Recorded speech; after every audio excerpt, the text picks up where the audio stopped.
Each news time, information is power. Be current. The news headline. How Ipob, through its recent actions, is justifying why the federal government should not release Nnamdi Kanu. The news in full. According to a reliable source, there was a visit on November 19, 2021 to Aso Rock by respected Igbo leaders led by the Minister of Aviation in the Repulsed Republic, Chief Mbazulike Amici, to request the unconditional release of the detained secessionist leader of the indigenous people of Biafra, Ipob, Mazi Nnamdi Kanu. It was also reported that President Muhammadu Buhari had told them during the visit that he would not want to interfere in the running of the judiciary, but he would, consider their demand through, though a heavy one, but he would try to consider, their demands. And on NCA's Good Morning Nigerian show, monitored by The Punch, the Attorney General of the Federation and Minister of Justice, Abubakar Malami, who spoke as a guest when asked about the request by the Igbo governors, said that Buhari would consider the interest of majority of Nigerians before he takes any decision. And furthermore, he said that any decision, that they would take, would actually be, as regards the interest of the populace. Also saying that the interest of sectional groups, when he refused to assent to electoral amendments bill, the president considered the public interest first. And according to reports by Sahara reporters, the indigenous people of Biafra, Ipob, had given instructions to the federal government. They had instructed that the Nigerian national anthem shall no longer be sung in schools located in the southeast region, and they had also instructed that slaughtering of cows raised by Fulani during festive seasons in the southeast region should come to a stop. The public analyst says that, in his opinion, the Ipob, through its recent actions, is justifying why Nnamdi Kanu shouldn't be released by the federal government, saying that they are also jeopardizing the efforts of the Igbo leaders, elders that actually went to request Buhari to release the Nnamdi Kanu, who happens to be the leader and also the son of the soil, and by daring the Nigerian government with their recent instructions that Ipob had actually made it clear that they want to create another sovereign entity in Nigeria, and Nnamdi Kanu, if he was to be released, will lead them. The release of Nnamdi Kanu might also create different and serious problems for the federal government, as his followers are still fighting and insulting a federal government that has done so much to keep the country going. The Ipob had asked the Biafra national anthem instead of the Nigerian anthem to be sung in schools in the southeast, but according to the basic constitutional fact, it is very certain that there cannot be two sovereign entities within a state.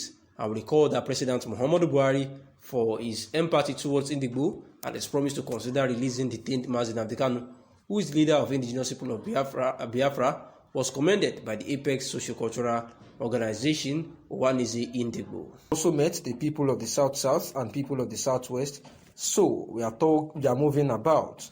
Ogbunaya called on Nigerians to support someone from the Southeast for president in 2023, saying that they want to use the opportunity to remind the ACF that in 1959 the Igbo through Dr. Nnamdi Azikiwe supported the North.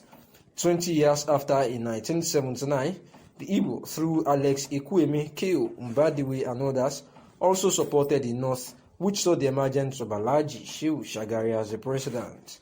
Another 20 years after, the Igbo supported President Olusegun Obasanjo, and thereafter we supported Yaradua and later Dr. Jonathan.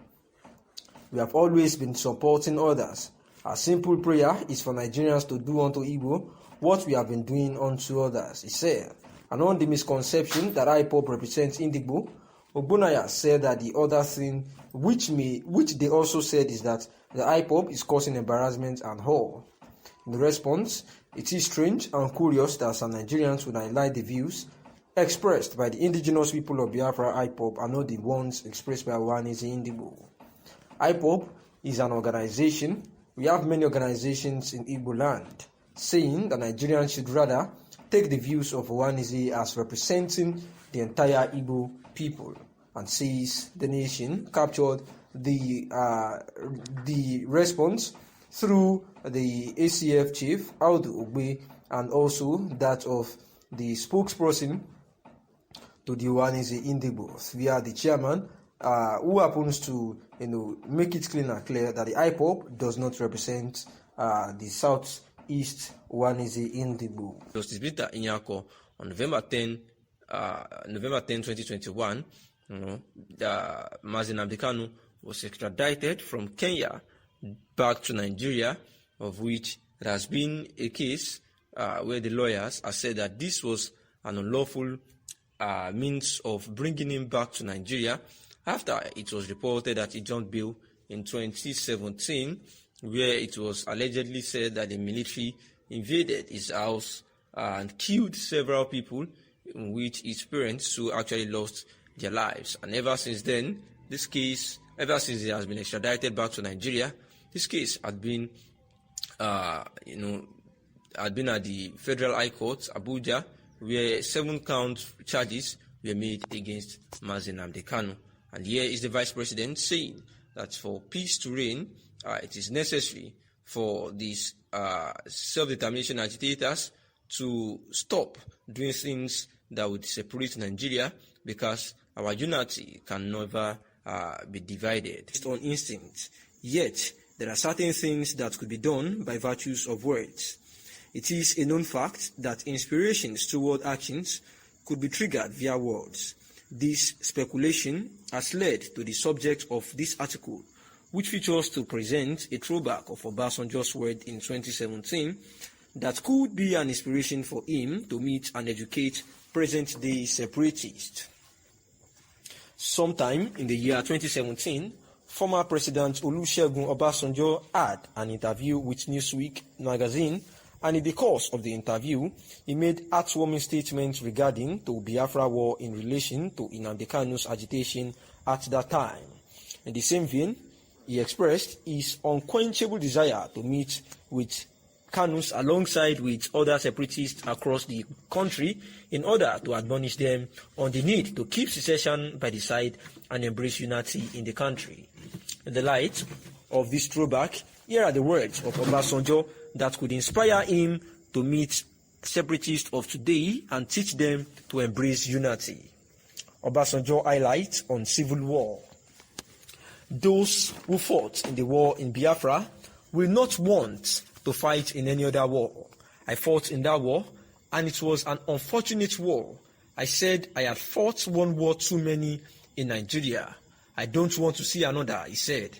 This is indeed a motivating statement that could inspire Obasanjo as a patriotic leader to meet Kanu and other separatists, informing them of his experiences during the war and encouraging them to drop their agitation.